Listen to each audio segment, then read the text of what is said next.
Wabarakatuh. Apa kabar sahabat Latazan? Semoga kalian selalu berada dalam kesehatan. Pada video kali ini, kami akan membawakan sebuah kisah yang berjudul Kisah Pria Tionghoa Jadi Mu'alaf Usai Melihat Malaikat Saat Tsunami Aceh. Ini adalah kisah Muhammad Cheng. Dia masuk Islam pada tahun 2005 atau setahun setelah tragedi dahsyat tsunami di Aceh pada 26 Desember 2004. Berikut kisah dari pria Tionghoa Muhammad Cheng yang membawanya memeluk Islam. Dikutip dari About Islam. Saya keturunan Cina. Keluarga saya telah tinggal di Aceh selama 3 generasi. Kami adalah pedagang. Nenek moyang saya datang ke bagian yang sangat islami di Asia Tenggara ini untuk berdagang. Mereka tetap tinggal karena mereka menemukan lingkungan yang kondusif. Para penguasa adil, ramah, dan tidak mengganggu kita. Keluarga saya menjaga tradisi Tiongkok kuno mereka untuk memuliakan dan menyembah leluhur kita. Dan saya melakukan hal yang sama. Sebelum saya membuka toko saya biasanya memberikan persembahan kepada altar nenek moyang kita. Siang hari saya mengulanginya untuk menawarkan dupa beberapa kali. Toko saya sangat dekat dengan Masjidil Agung. Saya bisa mendengar panggilan untuk sholat atau azan setiap hari. Saya baru saja akan membuka toko saya di dekat Masjid Agung Banda Aceh pada tanggal 26 Desember 2004. Itu adalah pagi yang biasa, cuaca bagus, tidak ada yang luar biasa. Setidaknya sepertinya begitu.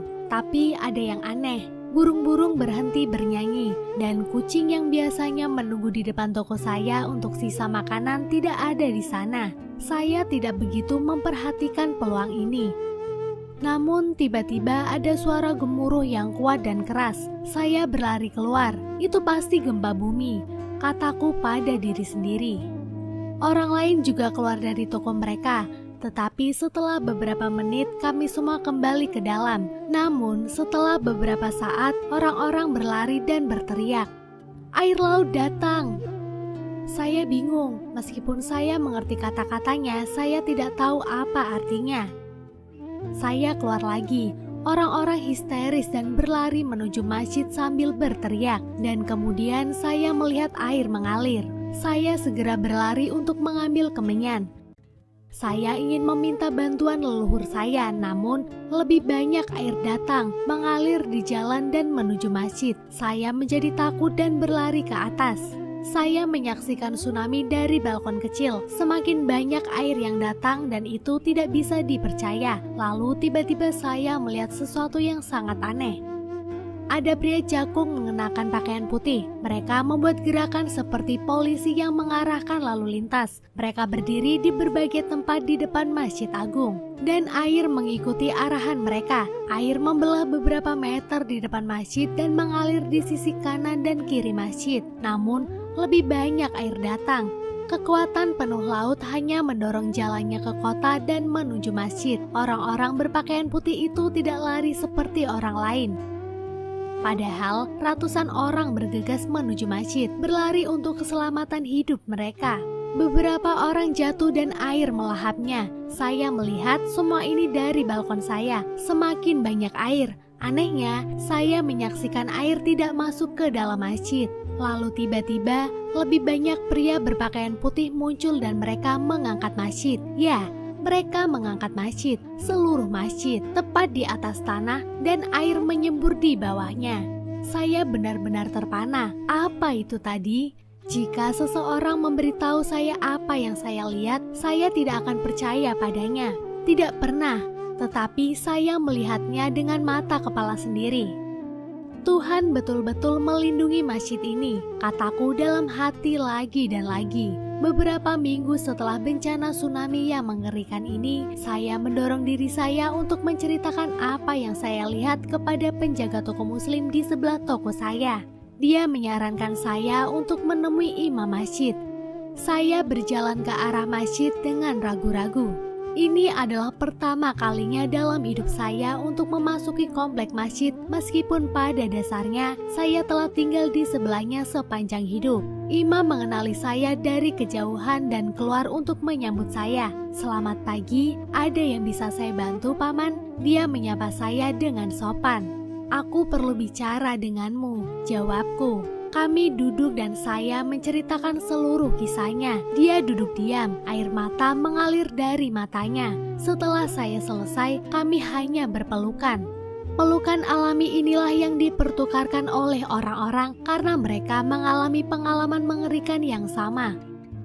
Imam berkata, "Paman, apa yang kamu lihat adalah malaikat Tuhan mengikuti perintahnya. Allah ingin agar masjidnya tidak akan dihancurkan oleh tsunami yang menghancurkan ini. Paman, mungkin Tuhan ingin menunjukkan sesuatu kepada Anda untuk membawa Anda lebih dekat kepadanya karena Dia mencintaimu.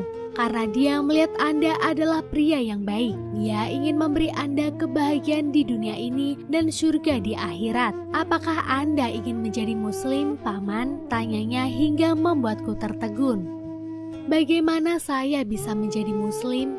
Saya kaget dengan pertanyaan Imam. Hal itu sangat membingungkan saya. Bagaimana saya, seorang Tionghoa, bisa menjadi muslim? Sebagai orang Tionghoa, kami memiliki tradisi, ritual, dan kepercayaan kami sendiri. Tanpa menjawab pertanyaan Imam itu, saya kemudian berterima kasih kepada Imam dan pergi. Kemudian saya kembali ke toko saya. Saya meniup pintu hari itu dan hanya duduk diam di sudut. Berkali-kali saya melihat di depan mata saya adegan-adegan ketika tsunami melanda. Para pria berpakaian kain putih mengarahkan air, mengangkat masjid. Malaikat Tuhan melakukan pekerjaannya. Dan saya diizinkan untuk menyaksikannya. Saya tidak membuka toko saya selama 2 hari. Saya hanya duduk di sana dan merenung. Pada hari ketiga ada seseorang mengetuk pintu. Dia adalah imam masjid yang mencari saya. Dia khawatir karena dia melihat toko saya tutup selama 3 hari dan itu belum pernah terjadi sebelumnya.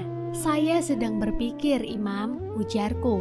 "Saya pikir kamu benar. Tuhan memberi saya tanda, bahkan pertanda besar. Saya seharusnya tidak menjadi bodoh sekarang dan lupakan saja. Bisakah Anda memberitahu saya cara menjadi seorang muslim?" tanya saya. Imam itu tersenyum sambil berkata, "Paman, sangat mudah. Kamu hanya perlu melafalkan kata-kata ini." Dan dia menunjukkan saya selembar kertas. Saya melafalkan 2 kalimat syahadat. "Asyhadu alla ilaha illallah wa asyhadu anna Muhammadar Rasulullah." Dan seolah-olah cahaya terang memenuhi toko saya. Sejak hari itu, Imam datang setiap hari untuk mengajari saya tentang Islam. Dia menunjukkan kepada saya bagaimana berdoa dan cara membaca Quran.